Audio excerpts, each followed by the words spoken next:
यहाँ पर इस बात के लिए धरने पर बैठे हैं और ये धरना मैं तो समझता हूँ सरकार ने ही आमंत्रित किया कि आइए यहाँ धरने पर बैठिए।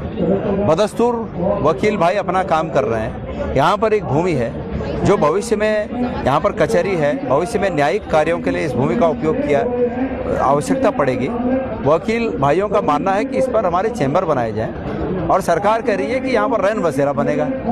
रैन बसेरा ऐसी मतलब वो इस प्रकृति का निर्माण कार्य है कि उसको यहाँ से 1-2 किलोमीटर के दायरे में कहीं भी बनाया जा सकता है, लेकिन सरकार को यहीं पर रैन बसेरा बनाना है। तो सरकार ऐसे काम क्यों कर रही है कि जहाँ पर न्यायिक कार्यों के सहयोग के लिए कोई निर्माण कार्य हो सकता है, न्यायिक कार्यों के लिए कोई निर्माण कार्य हो सकता है, वहाँ पर रैन बसेरा बनाना चाह रही है। ये बात गले से नीचे नहीं उतरती। और ये यहाँ पर जो एग्जिस्टिंग करते हैं चैम्बर वकील भाइयों के, उनको भी सरकार यहाँ से हटाना चाहती है। तो आंदोलन होना स्वाभाविक था, इसलिए मैं कह रहा हूँ कि इस धरने प्रदर्शन को सरकार ने आमंत्रित करके बिठाया है। तो मैंने यहाँ पर आकर समर्थन अपनी ओर से दिया है और ये कहा है सरकार को कि सरकार अपने लोगों के जो इश्यूज हैं, जो प्रॉब्लम्स हैं, उनको इस तरह समझे कि ये हमारे लोग हैं। सरकार इन चीज़ों को इस तरह देख रही है कि जैसे सरकार एक पक्ष है और यहाँ उत्तराखंड के लोग दूसरा पक्ष हैं। सरकार को ये समझना चाहिए कि वो भी वही हैं, मतलब वो पक्ष एक ही है, चाहे सरकार है चाहे लोग हैं। क्यों कि लोकतंत्र में लोगों के मतों के द्वारा सरकार बनती है। सरकार इस बात को भूल रही है, सरकार तानाशाही पे आ रही है।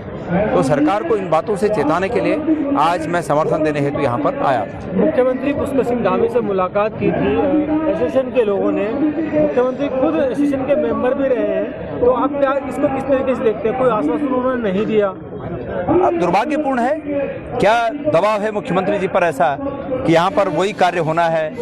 मुख्यमंत्री जी उत्तराखंड के मुख्यमंत्री हैं और मैं समझता हूँ मुख्यमंत्री को ये आभास होना चाहिए कि वो किसी नेता की मेहरबानी से मुख्यमंत्री नहीं बने, बल्कि उत्तराखंड प्रदेश की जनता की मेहरबानी से मुख्यमंत्री बने। अगर उनको वाकई दिल से ये एहसास होगा तो वो यहाँ के लोगों के हित में फैसला लेंगे, और अगर उनको यह एहसास होगा कि वो किसी नेता की मेहरबानी से मुख्यमंत्री बने तो वो नेताओं के हक में फैसला लेंगे। ये स्पष्ट है। अब देखना यह है कि उनको एहसास यहाँ के लोगों के उपकार से मुख्यमंत्री बनने का एहसास है या किसी नेता के उपकार से मुख्यमंत्री बनने का एहसास है।